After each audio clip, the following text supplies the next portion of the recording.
Okay sir చాలండి.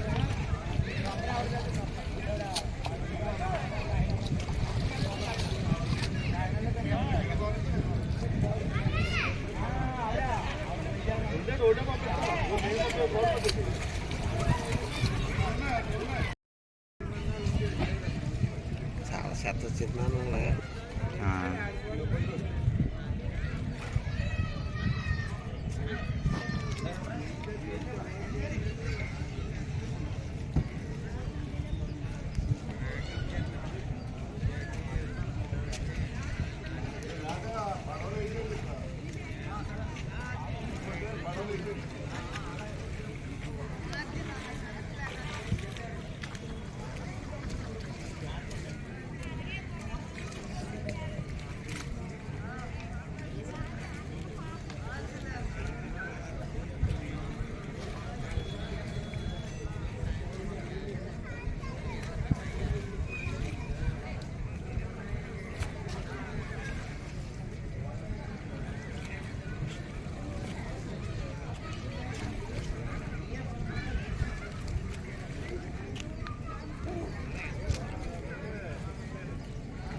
జాగ్రత్త పై జోబులో ఫోన్ ఉంచుకోకండి.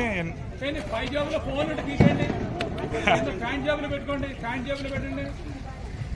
ఫోన్లు కానీ ఏమైనా విలువైన వస్తువులు కానీ ప్యాంట్ జోబులో పెట్టండి, కళ్ళ జోబుతో సహా ప్యాంట్ జోబులో పెట్టుకోండి. పై జోబులో ఏమి పెట్టండి.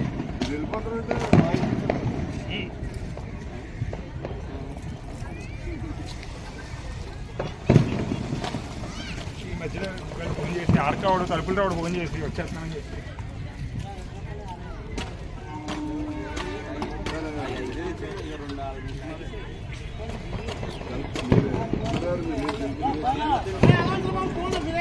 ఫోన్ కూడా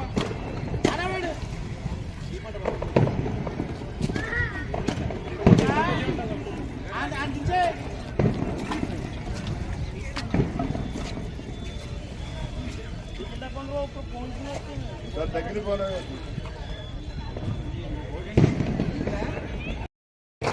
జూన్ 5వ తేదీ అంతర్జాతీయ పర్యావరణ దినోత్సవం సందర్భంగా గోదావరి పరిరక్షణ సమితి ఆధ్వర్యంలో ఇక్కడ పుష్కరాల రేవులో గోదావరిలో ఉన్నటువంటి నాచు చెత్త అంతా తీసి క్లీన్ చేసే కార్యక్రమం పెట్టడం జరిగింది. జనరల్గా ఈ పర్యావరణం మీద ప్రజలకి సరైన అవగాహన లేదు. మన పరిశుభ్రాలు మనం జాగ్రత్తగా ఉంచుకోవాలి, అలాగే మన గోదావరిని మనం పరిశుభ్రంగా ఉంచుకోవాలి అనే ఆలోచన మరి ఎవరికీ కూడా ప్రజలకి సరిగా లేదు. ఎందుకంటే ఇక్కడ గోదావరిలో చూస్తున్నాం, మనం స్నానాలు చేస్తున్నారు, బట్టలు అందులోనే పాడేస్తున్నారు, సబ్బులు అందులోనే తోముకుని మళ్ళీ సబ్బులు కూడా అందులోనే విదిలేస్తున్నారు.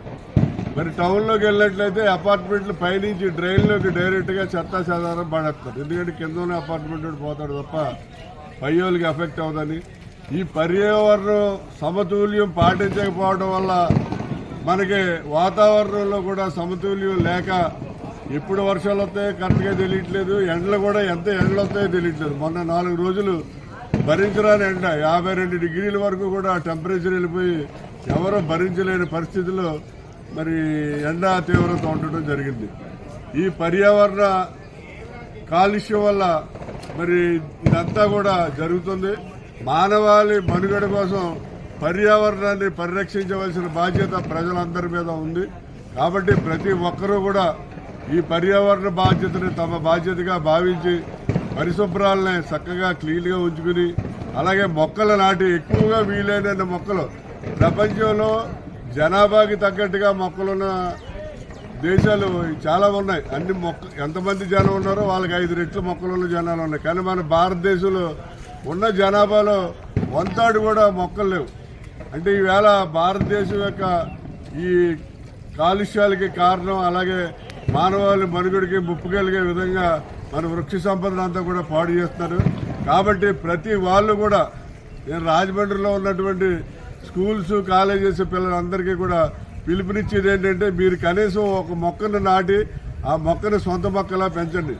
అలాగే గోదావరిని పరిశుభ్రంగా ఉంచుకోవడానికి మీ సాయశక్తిలో మీరు కృషి చేయండి.